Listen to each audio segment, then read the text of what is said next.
name is Marcy Berger, and I'm the Member Services Coordinator here at AFSA. Welcome to Digitization in Auto Finance, presented by Shim Mannan. This presentation is a part of AFSA's Business Partner Webinar Series, which allows industry experts to share timely educational topics directly with AFSA members.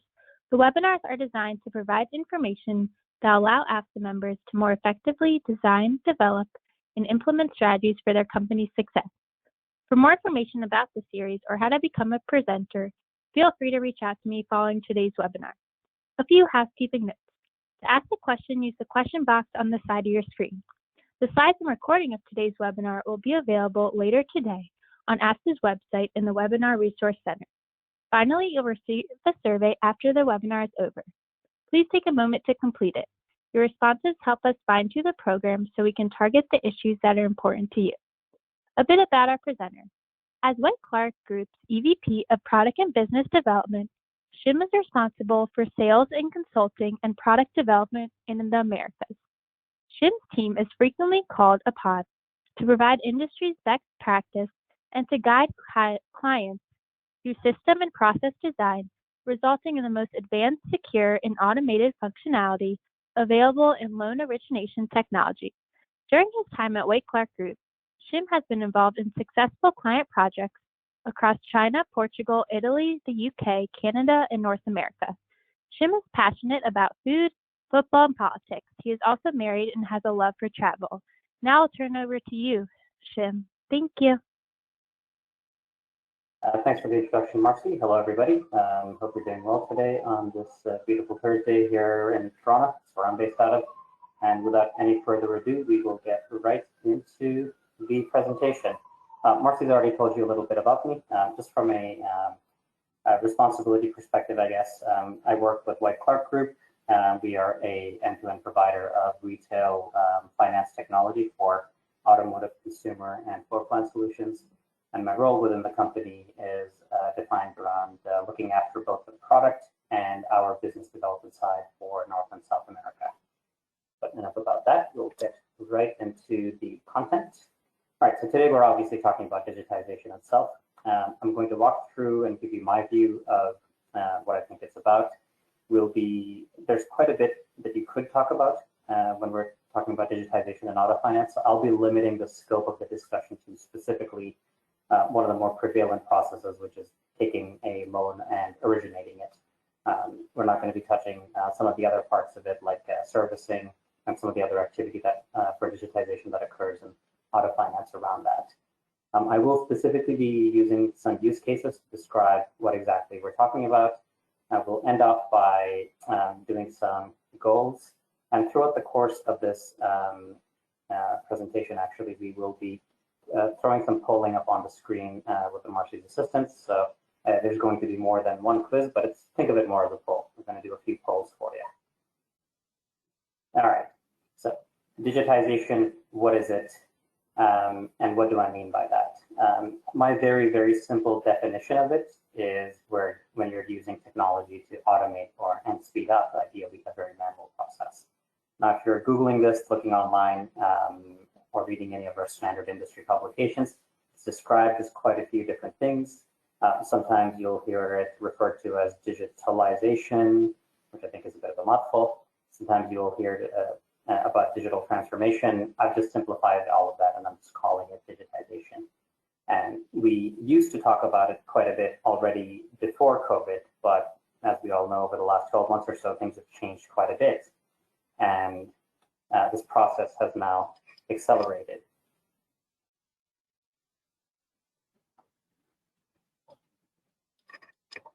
All right, so now we've heard this mentioned quite a bit in a couple of recent industry conferences and some publications as well. So I'm not going to dwell on this point too much, but as I said, it did start well before COVID and it was supercharged during COVID. And to illustrate that point, I'll borrow this graphic from a report from McKinsey. They're a consultancy, in case you're not familiar with them, but just showing a survey that they did with several companies about what was the percentage of digital interactions that those companies were having with their customers.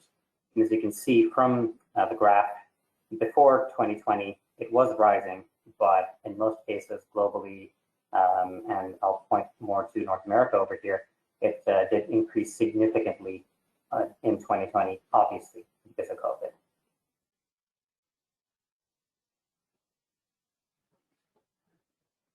All right. And now let's dig into specifically some auto finance use cases. And as I mentioned, I'll be talking about the loan originations process all the way from someone deciding they want to buy a car up to the point where the deal's been financed and they've driven off or taken delivery of their vehicle. All right. And I've broken all of this down into some very simple steps. So for the first step, obviously we need to find the car.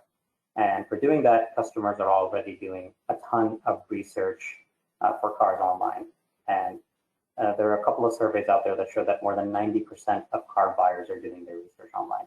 This was already the case before COVID. I'm not telling you anything you don't already know. What I would like to know at this point is how many of you have actually purchased a car online. So Marcy, can we launch the first poll, please?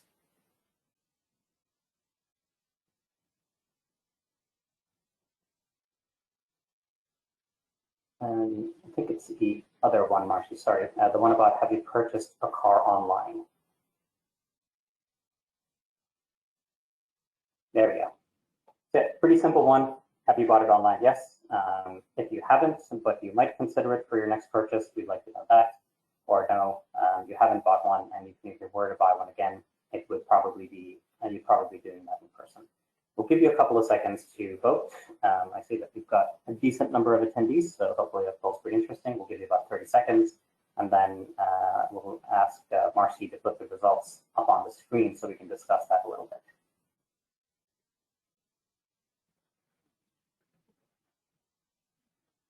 All right, so not that many yeses, which I'm not surprised by. It's actually, what's interesting is that the 10% for the yes roughly correlates to the numbers that we tend to see for the US at the moment, which is roughly 10% of purchases are taking place online. No, but considering for my next purchase, it's very high amount, and there's roughly half of you that would still prefer to buy it in person, which is a key point to remember. So I've mentioned this in a couple of other forums, but generally speaking, we're big advocates of digitization, and we think it's really exciting technology that should be adopted by everyone.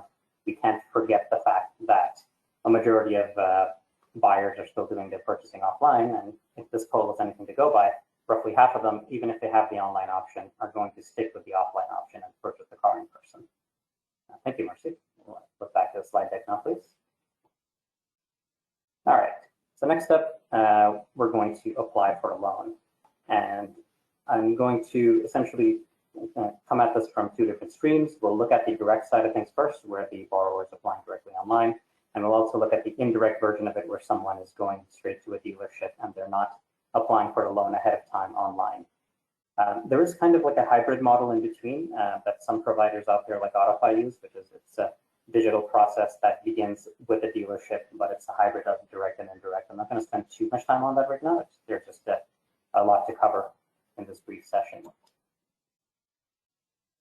All right, so we all know that the first thing you're going to have to do is to fill in a form when you're applying for a loan. And we all know that the process itself can be pretty painful in terms of all the stuff that we need to fill in. So there's two things that we actually advocate for on the White Clark Group side of things. One is that the loan process itself should capture minimal information up front, if at all possible, just enough to make a credit decision instead of hitting a borrower with all of the forms. There's quite a few lenders online that are using like a pre-qualification like experience to accomplish this. So you fill out a minimal amount of information, you get a credit decision, and then you start asking for more and more information instead of just asking for all of it up front.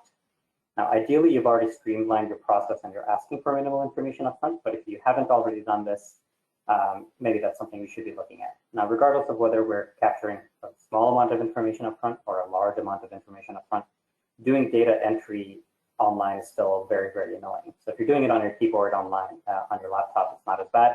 If you're doing it on a phone, it's really bad.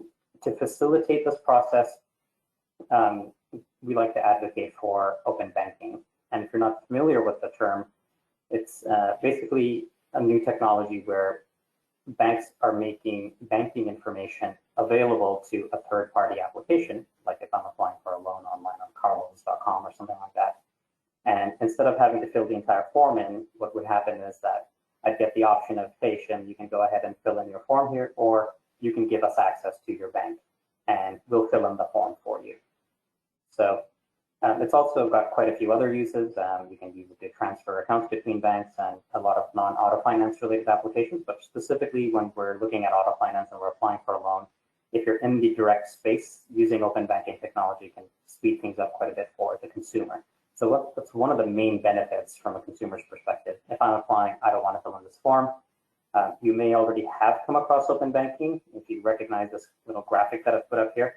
So essentially, as you're completing a form anywhere online, often they will give you this option of just log into your bank account for me, and I can pre-populate the data for you. So you might have already used it without knowing that you're using open banking.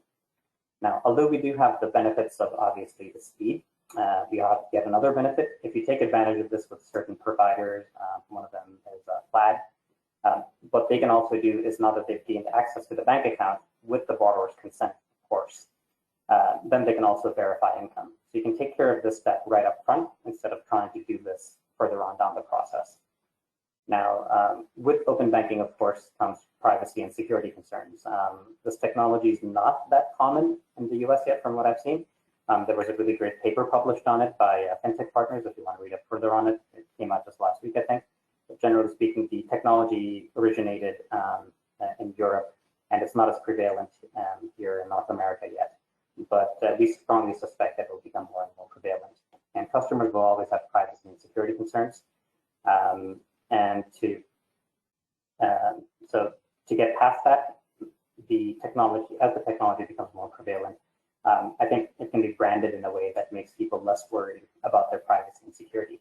I actually think the actual term open banking makes it sound very insecure. So we could probably go through a little bit of a branding exercise there to make it sound like secure past banking or something like that. I'm not a marketing person, obviously, but a better term to make borrowers feel at ease when they're applying for these loans. As we're going through this, guys, please feel free to send your questions to Marcy via the chat. We do have a Q&A period at the end of it, but I'd prefer to take the questions and generate some discussion as we're covering each of the individual topics. All right.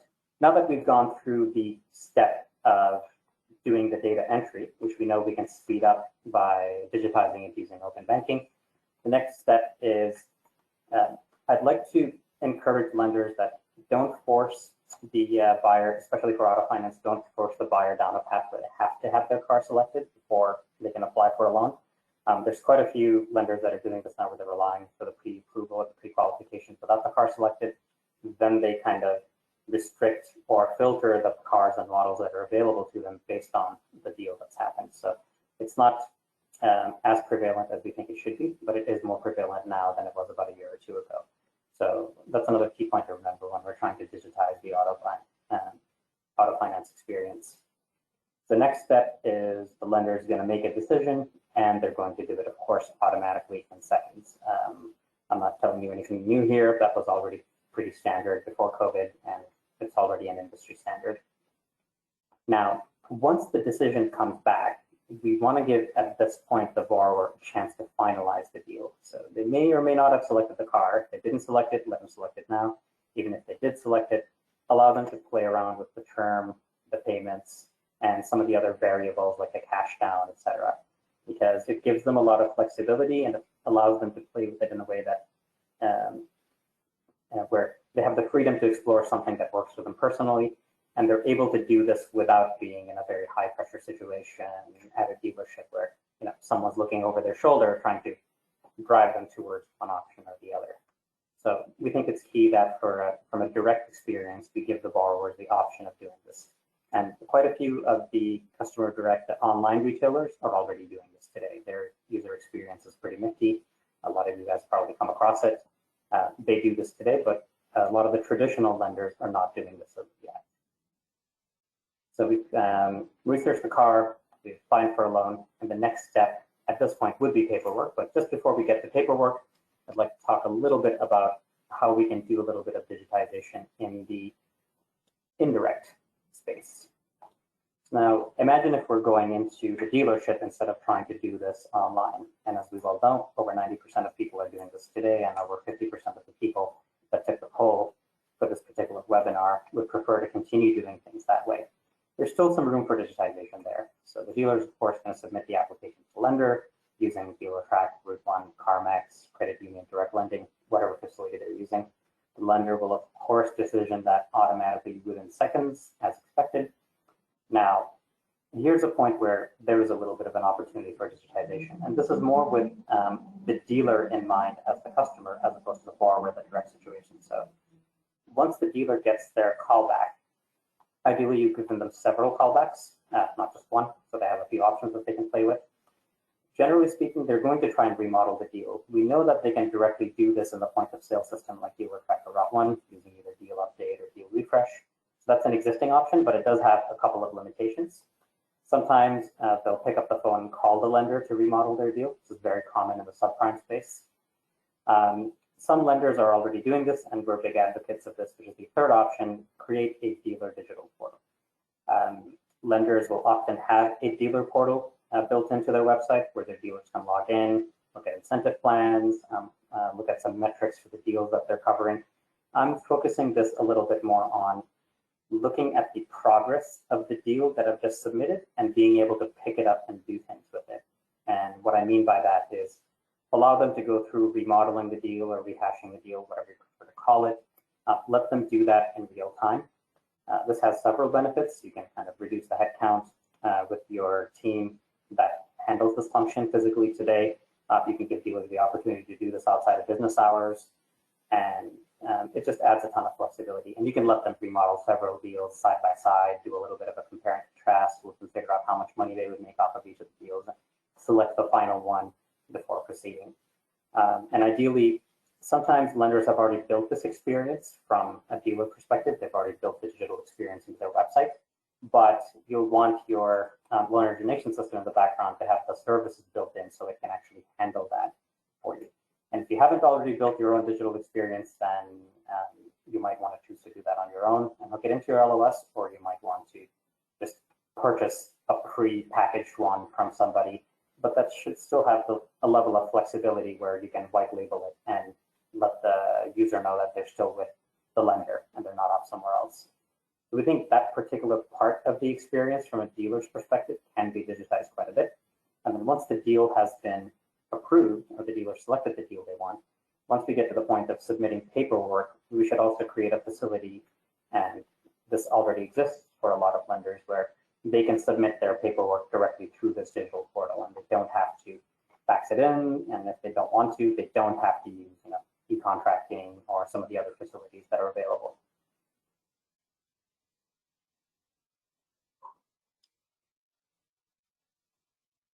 All right, so we've covered a couple of these already. So we're giving the dealer the ability to remodel the deal, compare different structures. Always available is a key one, making it available 24/7. Making it mobile friendly is another key one. Not all systems are able to pull this off, but if you can give them access to this from their phones or their tablets, it is a huge, huge win, because they can actually walk around with the customer in the showroom or on the lot while they're tinkering with the deal. The next step, whether we're on the indirect path or the direct path, is, of course, everyone's least favorite activity: paperwork. All right. I'm not going to spend too much time here because there's already quite a bit of digitization that was already happening in this space pre-COVID, and the adoption rates have increased over the last 12 months or so. So from a direct perspective, total no-brainer, you need to have a seamless e-signature experience. Remote signing is obviously very, very important. That's an absolute must-have now that we're in the post-COVID digital era. And then from the indirect lending perspective, a lot of those point-of-sale providers already have built-in e-contract solutions on Route 1, DealerTrack, CarMax. So you should be taking advantage of those if you aren't already, in order to make this process digital.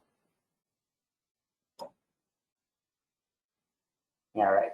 Now, the second part of the paperwork piece is one of the ones that I think has the most opportunity for digitization from an auto finance perspective, and that's the verifications.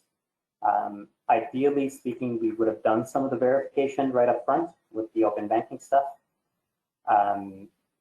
But there are a couple of, if we didn't manage to do that, there are quite a few opportunities to do this. So depending on which credit segment a lender's playing in and whether they're captive or an independent, you'll, at a bare minimum, you're going to verify their identity, and often you'll also verify their implement residence. And this tends to be one of the most painful processes from everybody's perspective. The dealers don't like it, the lenders don't like it, the borrowers definitely don't like it. So I'll spend a little bit of time talking through this part of the process. If we're looking at a direct scenario, open banking, as I've already mentioned, can help us with verifying their identity and their income. A lot of the open banking providers are able to do this for us. But if they're applying indirectly, not as much help, obviously. Now, if you didn't manage to use open banking, and if we're in an indirect scenario, we all know that, generally speaking, if the dealer is looking at their list of deals on one of the portals, like Dealer Tracker Route 1, they come back with their green, yellow, red indicators. Red's a decline, green's straight approval, yellow's a conditional approval. So we all know that they tend to pick up the green ones over the yellow ones, and the conditional approvals often mean that, I've sticked for proof of income, proof of residence, whatever.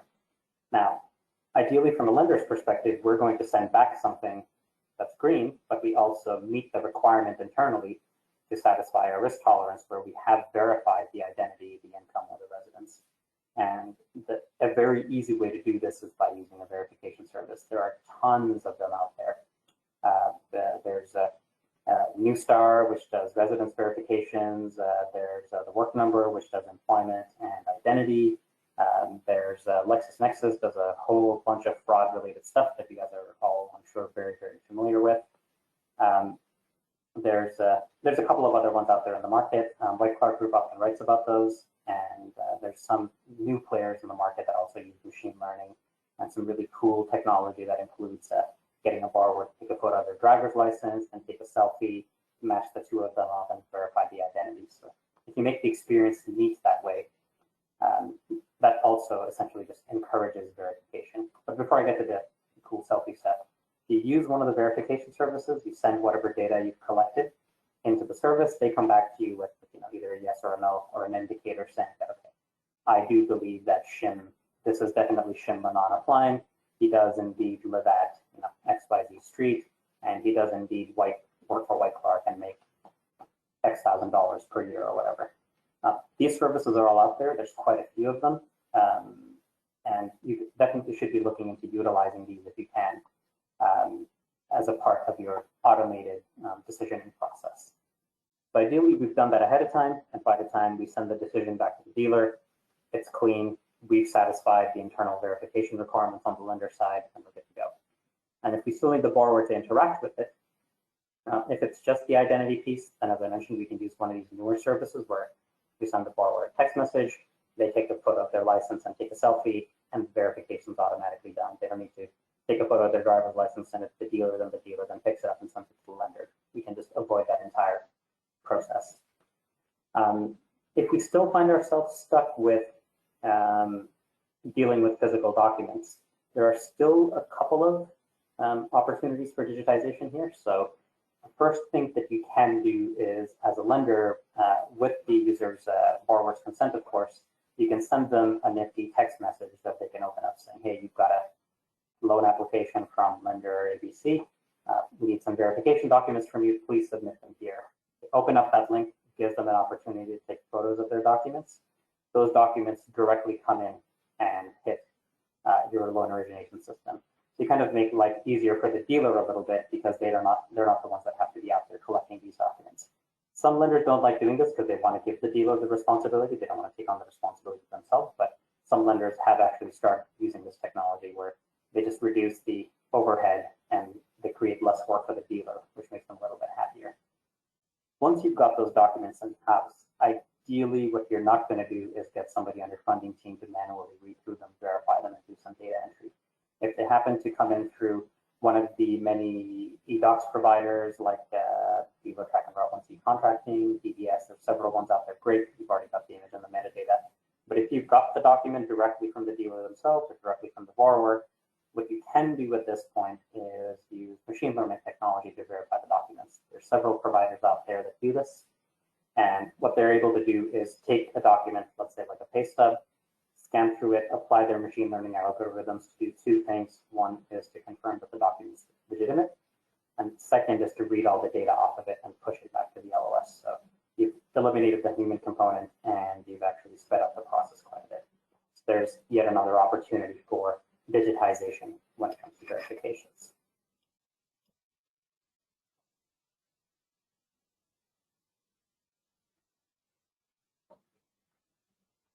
All right, before we get to the get a car step, actually, now that I've covered a couple of the steps here in terms of data capture, underwriting, getting to the document side with the paperwork and the verifications. Marcy, can you please throw up that first poll again now?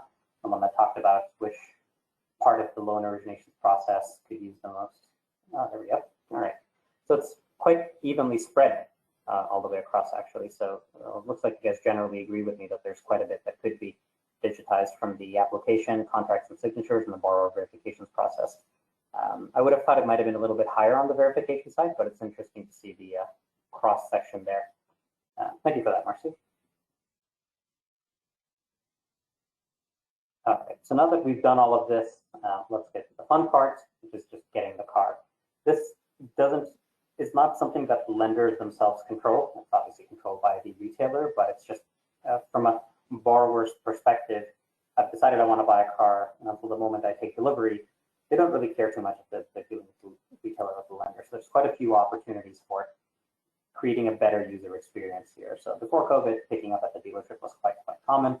And as we now know, there's going to be quite a few people that are still going to want to do this once things get back to normal.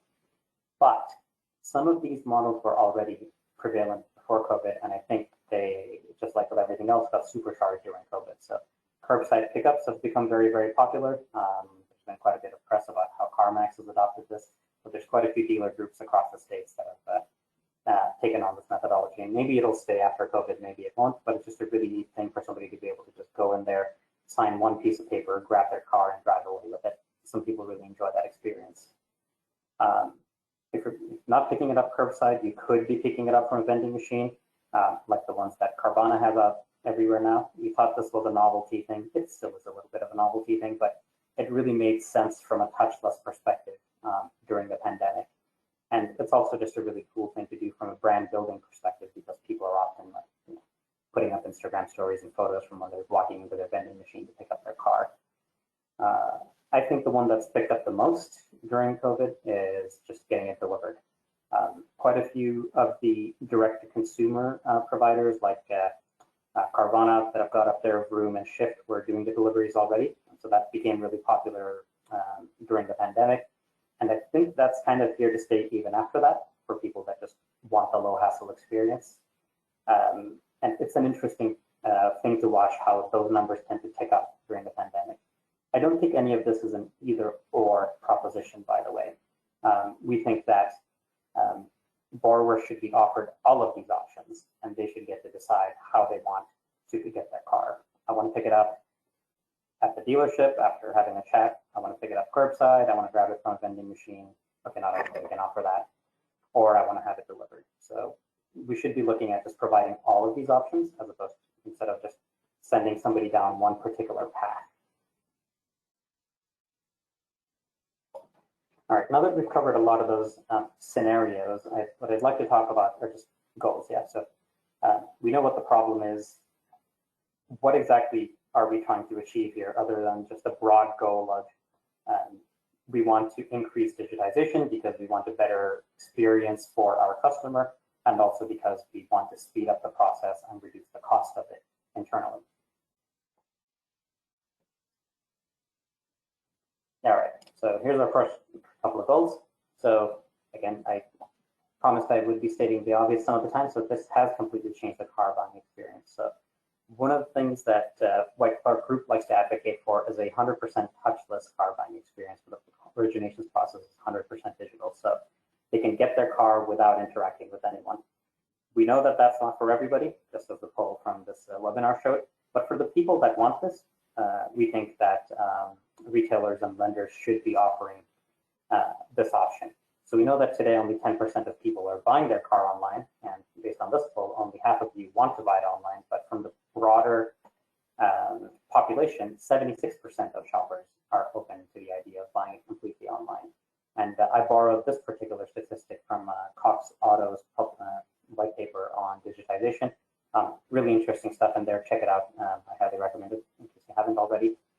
And even though 76% of borrowers are open to it, only roughly 33% of franchise dealers are able to offer doing the entire process online today. So we know that there's some room for digitization there. Even if everybody gets there, not all shoppers will want it, but they'll know that they have the option to do so if they wanted to. And I've also thrown up this headline from the Wall Street Journal here today because although we know that the adoption of digitization is increasing, there are quite a few naysayers that still talk about, well, you know, the car is one of the most important things you're going to purchase. You want to touch it, you want to feel it. There's a completely different shopping experience compared to buying most other things. While I agree with some of you, let's also keep in mind that these things tend to change very, very quickly, as that first slide that I showed you guys with, you know, the COVID demolition cartoon. So people are now buying houses online without setting foot in them. That's usually the most expensive thing a lot of people will ever buy. So I know that we're talking about it now as if it's still a relatively new thing, but I believe that 5 to 6 years from now, it'll be much, much more prevalent than it is now. And before we think that, okay, only 10% of people are doing it, so it's not going to increase that much, people are already buying houses online without setting foot in them. So the idea that more and more people are going to want to buy the car without test driving it or without walking to the dealership is not something that we should discount. And we also shouldn't ignore it just because, oh, it was maybe during the pandemic people wanted to do it, now they just want to go back to normal. We believe that a lot of that is here to stay. All right. The next goal that we'd like to advocate for is a hybrid approach. So both online and offline. And what I mean by that is that generally speaking, in the past, consumers complained when we have them in a completely offline, non-digitized process. Then with some of the newer players, you're able to do the entire process online, but if you actually at some point want to get off the digital ladder and just interact with somebody, that's still not really that clean. Now, another goal that I think we can and should strive for is that at any point in the process, the buyer or the borrower should be able to switch between digital and non-digital, online or offline process. And to illustrate that example, I put up a diagram from Toyota's Smart Path program. They had already launched this pre-COVID. They've accelerated it during COVID, but generally speaking, what they've mapped out is exactly what I've just described, where someone can complete the entire vehicle purchase process online and get their car delivered to their door, but if at any point they don't want to do it online and they just want to do it in store, Toyota is looking to create a very seamless experience where people can switch from the online experience to the offline experience. This gives the borrower a ton of options. So I think it shouldn't be digital only. It should be digital as an option that's available for anyone that wants to do it that way. But at any point, if they want to switch away from that, they have the option of doing so. We like options. All right. And another goal that we'd like to advocate for, there's a few players out there that are doing this today, is doing this very fast, as in the same day. So I've picked my car, I've applied for the loan, it's been fully originated, the loan's been boarded, the dealer's been paid, and the car's been delivered to my door same day. You may have seen some of the literature out there that White Car's been publishing about the same day car buying experience. That's what we're talking about now. Not all of this is always possible, especially with the car itself. If it's not geographically close to the buyer, we often can't get it to them the same day, but this is something that we think that all retailers and lenders should be striving for, the one-day car buying experience. You've decided that you want to buy it, we'll get you the car the same day. If this is possible at the dealership a lot of the time, because you can get through all the paperwork and do it all in one shot, and a borrower shows up very prepared with all of their proofs and documents, etc. Typically, it's not a quick one-day process, as in I've applied and I've got everything immediately. So that's what we're advocating here. Allow somebody to do this digitally within a day. All right, we've reached the end of our material. Marcy, did we have any questions? I guess we can move into Q&A now. Yeah, so we'll turn over to the Q&A. The first question is, if lenders are looking to digitize parts of the auto finance originations process, how can they prioritize? Good question. I would, and actually I'll actually refer back to the poll that we did where it was roughly 32% across the board with the initial application capture piece, but the paperwork and the credit verifications. It's interesting that nobody voted for the credit decisioning piece, which is kind of automated and digitized already in most cases, I guess. I would prioritize based on low-hanging fruit. If you look at an entire program of digitization, it's a massive piece of work, especially if you're already behind. But there's always little bits and pieces that you can do ahead of time. For example, rolling out texting or using one of those verification services, even if you're not going to use all of them, or in your customer direct portal, giving people the option of rehashing their deal and submitting their documents.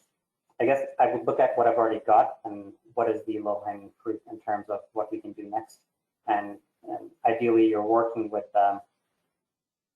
consultants or technologists who can look at your existing landscape and advise on, okay, you've got 10 things you want to do, but these 2 things you can probably accomplish within the next 12 months, so that's what you should focus on.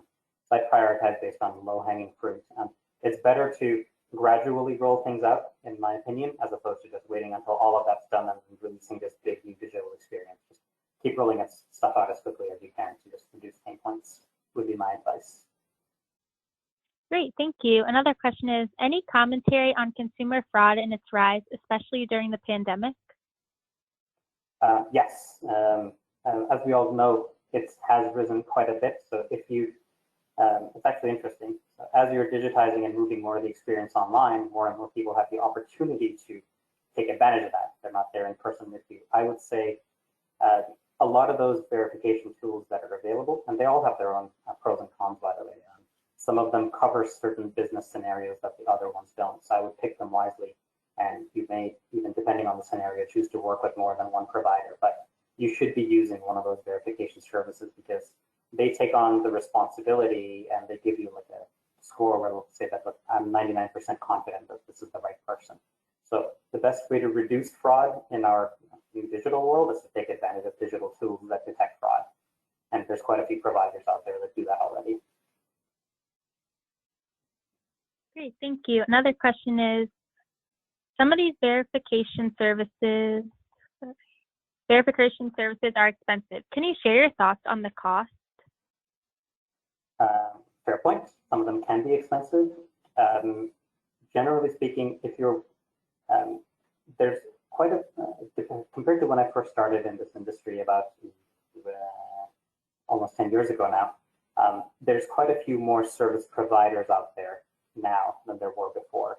And there's always new ones entering the market. So I'd say that the price competition has driven the price down a little bit. So you definitely should explore more than one. If you're looking at ID verification, there's probably like 4 or 5 that I could name off the top of my head. So you should be speaking to all of them to see who can get you the best rates with the same coverage. And then sometimes if you're working with either a provider that does, your direct-to-consumer piece, or they work with your loan origination system, or they work with your servicing system, they often can offer you bulk pricing. So that might be something you want to take advantage of. So you basically benefit from buying it via somebody else because they're taking advantage of volume pricing and they can offer you a lower rate than you could get if you're doing it directly. This is not an issue for some of the bigger lenders. They have so much volume that they'll get the bulk pricing discount themselves. But for some of the mid-size or smaller players, I would look at that as an avenue for trying to get my costs reduced.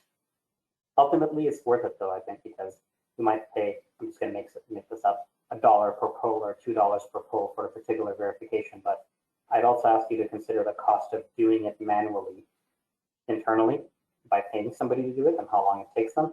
And I'd also ask you to factor in the risk of that person possibly not getting it right, whereas some of these providers are offering like 90% plus guarantees in terms of getting the right results. So it's not just the cost, we also have to look at the benefit. Thank you, Shim. Another question is, AI and machine learning are often discussed. How can these technologies actually be used for lenders? It's a broader topic, probably its own webinar, but I'll try to tackle it in a concise way.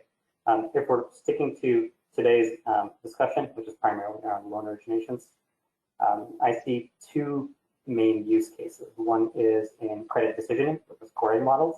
So the first generation of, again, some risk specialists at the lenders might disagree with me. Just from a technology perspective, for me, the first generation of risk scorecards were hard-coded custom attributes that the lenders themselves developed, or they paid somebody else to do it for them. The second generation of it was sanitized, standardized, tri-bureau attributes that you could purchase from one of these providers, which a lot of people have already switched to. The third generation of this, for me personally, is a scoring model that uses machine learning to self-adjust. There are several providers out there that are doing this today, and they are claiming to be fully compliant, and they can have fully explainable AI. So I think in terms of machine learning, underwriting is a very big area where you can try this. And if you're looking to experiment with this, I'd encourage you to work with somebody that can allow you to do a little bit of champion challenger work, where you can use your new machine learning model for a very, very small segment of your apps just to see how it works without having to fully switch to it. That should be a flexibility that your provider has today. The other side of it is the scenario that I already mentioned, where if you've got some documents and you have humans manually validating it, we can use machine learning to accomplish that task for us with a pretty high degree of accuracy. So those for me are the two most common use cases for originations. There's a neat one for servicing, where machine learning can be used to automatically update your collection strategy. So before you'd have certain indicators, based on those indicators, something gets into your 30, 60, 90-day queues, or they get into your special compliance queues or some other indicators. But typically, you can now use machine learning to predict whether or not that person is likely to default and try and deal with that ahead of time. That part of it's pretty neat. Thank you, Shim. Another question is, what digital tools are being used to overcome notary requirements when paper or electronic title options are not available? That's a great question, and I don't have an answer. So if a paper option is not available and an electronic option is not available, in my opinion, the electronic option would be the digital tool. So if that's not available, I'm sorry, I didn't know. You've got me stumped on this one. I'll have to get back to you guys. Another question is, how do lenders use information gathered during the loan origination process to market to customers with the goal of retention? That's a great question. You've got a ton of data, not only in your loan origination system, but primarily your servicing system, actually. Now, previously, there was some business logic that you could set up using like a business process management tool where it would automatically grab deals that are nearing their end and generate a lead on the front end for either a refi deal or push it back to the dealership. We do this in some markets. I don't think it's as common in the US for them to call the customer back into the dealership to get them into a new vehicle. There's some interesting things that you can do with machine learning where it can actually predict that this person's very likely to go for a new refi offer, or they're very likely to go for a new car. Or if you want to do like a pull ahead deal, some servicing systems are, even with the basic logic, are not that great at doing that, but you can also look at pull ahead deals and use machine learning to kind of automate that process and essentially get the trained machine learning model to tell you which ones are more likely to succeed, and push those ones out and make offers accordingly. There's some interesting stuff happening there. Thank you, Shim. Another question is, please comment on how the need to obtain titling documents such as POAs, some of which must be notarized or witnessed, affects the ability to digitize auto finance transactions. Yeah, so with the title documents and with some of this notarization, depending on which state we're in, I believe there's some that are allowing this to happen electronically, and there's some that are not. So if we're in a state that does this electronically, we're unlucky at the state, and if we're in a state that doesn't do this electronically, then unfortunately there's not a lot of options we've got at the moment. So I'd say it depends on which state we're in. We will have an option of doing this electronically, and we can adopt that. But if we're stuck in a state where that isn't an option from a legal perspective, then we have no choice but to do it manually, unfortunately. Great, thank you, Shim. Looks like those are the last of the questions. So thank you so much to Shim and White Clark Group. We really appreciate you putting on the webinar. Shim, if you have any closing statements, feel free. Yep, thanks for your time, everybody, today, and please feel free to connect with me on LinkedIn or by email and send through any other questions or comments you may have. We'd love to hear from you. Thank you, Marcy. Thank you so much, and remember the slides and recording will be available later today on ASTA's website in the Webinar Resource Center. Thank you so much. Thank you.